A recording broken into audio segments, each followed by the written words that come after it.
There's Rocksteady at King of the Pit TV. Yes, now bless now people. There's Rocksteady, King of the Pit TV. We just listened to Celtic Frost, Morbid Tales and waved up. I'm at the end of my night. I've been sipping. I've been enjoying my night. Let me give you a review, an overview and a final rating of my experience with this record. Okay, so I came into here with a bias.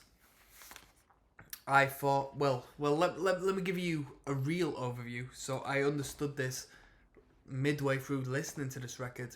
It was initially put out as an EP and then it was re-released in '99. I was commenting through my listen of this record that it sounded remastered. It sounded incredible quality for an '84 release.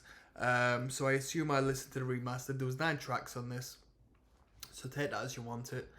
Now, and all the tracks will be on this channel uploaded at this point. I do the reviews after the commentaries.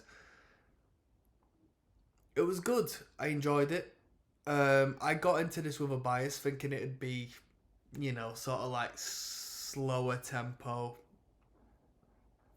neck pickup, fuzzy, boring, pioneering stuff. When it comes to the pioneering bands, I pioneered death metal, I pioneered black metal, I did this and that.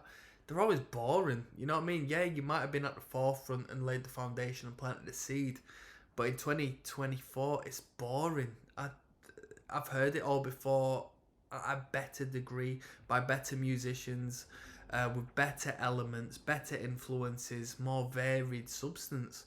So, it's mad to me. Now, I came in with that bias, and first 2 tunes, I was sold. We had an introductionary track, so that's not one of the 2 tunes I heard. We listened to track 2, track 3. D-beat. I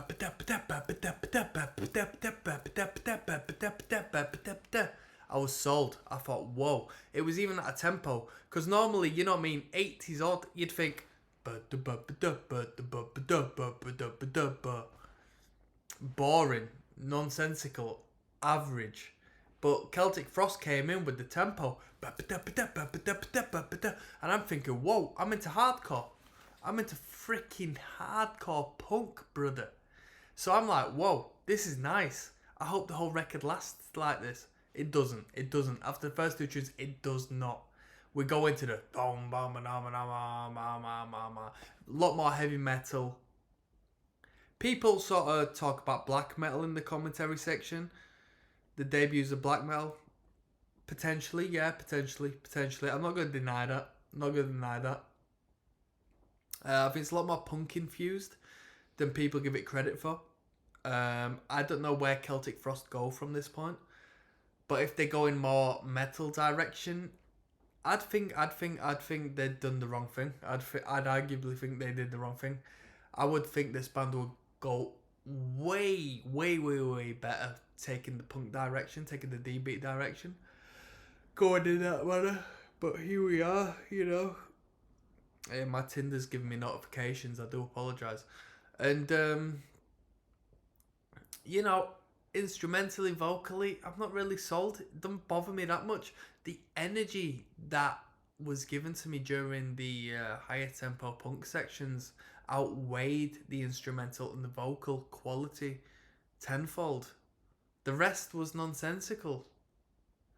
Celtic Frost, and before I give a review, before I give a rating, actually, I'm giving my review right now, but before I give a rating, let me say, I like a band, and if you're watching this and you like Celtic Frost and you haven't heard of this band, please check this band out. Sheer Terror. I come from a hardcore punk background, if you didn't know, right?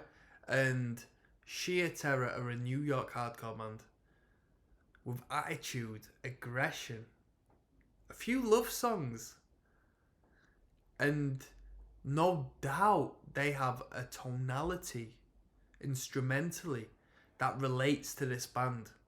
So if you like the at least punkier elements of Celtic Frost, check out Sheer Terror, man, because they're fantastic and they relate to this band more than any other band I've sort of come across in my spectrum that I actually appreciate. And that's one of the like reasons I decided to check out Morbid Tales, because I needed to derive into the history of metal and punk influence that the bands that I actually enjoy have sort of taken notice of. So Sheer Terror, yeah, please check that out. This band, this record, if it stayed on DB, would be rating it a good 6.5 to 7 out of 10. First two tunes, DB, rest, bog standard metal, pioneering stuff. If I was to rate them, you pioneered all this and that, I'd give them a high rating, but I don't care about that. I care about me living in 2024 and me not wanting to waste my time. Give it a 4 out of 10. Sounds harsh, I hope it does. I'll give it a 4 out of 10. If you hate, leave a comment down below. I don't care less. I'm moving on to the next record. I'll see you next time, people. Peace.